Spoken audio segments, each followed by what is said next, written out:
Hello friends, मेरे इस channel पर आप सभी का फिर से स्वागत है।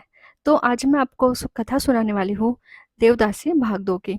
देवदासी का भाग 1 तो आपने सुना ही होगा। इन शॉर्ट मैं आपको बता देती हूँ। एक पुजारी होते हैं और एक अमोदी एक पुजारी होते हैं, एक अमोदी होते हैं और उनके एक पति होते हैं गजानन नाम के।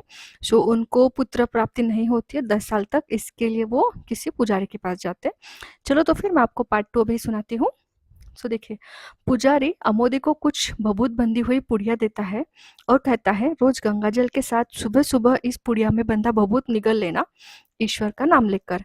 तथा गजानन को एक शीशी में काला गाढ़ा सा द्रव्य भरा हुआ देता है और कहता है, इसकी एक बूंद रोज रात को सोने से पहले गर्म दूध में मिलाकर पी लेना। फिर अमोदी के सिर पर हाथ फिराकर आशीर्वाद देता हुआ कहता है, 1 साल के अंदर अंदर तुम्हारी गोद भर जाएगी, लेकिन किसी भी हालत में अब भूल नहीं होनी चाहिए। अगर लड़की हुई तो इस मंदिर में दान करनी है। अगर ऐसा नहीं किया तो तुम्हारा सुहाग उजड़ जाएगा। शीशी में शिलाजीत भरी थी तथा अमोदी को भभूत में मिलाकर कुछ कूटी हुई जड़ी बूटी दी थी बच्चा होने के लिए। सुहाग उजड़ने की बात सुनते ही अमोदी पुजारी के चरणों में झुककर, कोई गलती नहीं होगी महाराज, अब हमसे कोई गलती नहीं होगी, ऐसी क्षमा याचना करने लग जाती है। पुजारी अमोदी को अपने चरणों से उठाता है और दोनों पति पत्नी को आशीर्वाद देकर घर भेज देता है। करीब 1 साल बाद दोनों के घर एक लड़की का जन्म होता है।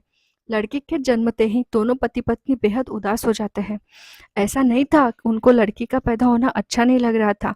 दरअसल उनको पुजारी की बात याद थी और न चाहते हुए भी लड़की जब 10 साल की हो जाएगी तब उसकी शादी उस मंदिर से अथवा उस मंदिर के देवता से करनी थी। कुछ दिन बीतते हैं। गजानन के घर में खुशियां लौटनी शुरू हो जाती हैं। कुछ ही दिनों में दोनों भूल जाते हैं कि ये लड़की उनको मंदिर में दान, यानी इसका विवाह मंदिर के देवता या मंदिर से करना है। गजानन अपने रिश्तेदार से कुछ रुपए उधार लेकर एक छोटी सी किराने की दुकान खोल लेता है। अमोदी रत्ना को गोद में उठाए फूली नहीं समाती है। करीब 2 महीने बाद दोनों धूमधाम से लड़की का नामकरण करते हैं और लड़की का नाम रत्ना रखा जाता है। बहुत जल्द रत्ना 10वें साल में प्रवेश कर जाती है। रत्ना के बाद और कोई संतान नहीं होने से माँ बाप का सारा ध्यान रत्ना पर ही रहता था। रत्ना दिखने में अत्यंत सुंदर, गौरवर्ण और बहुत प्यारी थी।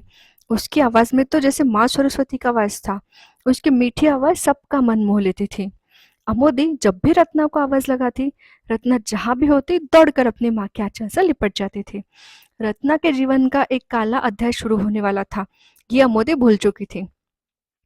देवदासियों का जीवन सरल नहीं होता है। देवदासियों को मंदिर में आरती के दौरान नाच-गान करने के साथ-साथ मुख्य पुजारी के सहायक, राजा, मंत्री, नगर के बड़े धनाढ्य सेठ, साहूकार और जो भी मंदिर के विशिष्ट मेहमान होते हैं उनको खुश भी करना होता था। उनके साथ रात बिताकर बदले में उन्हें अनाज या सिक्के दिए जाते थे।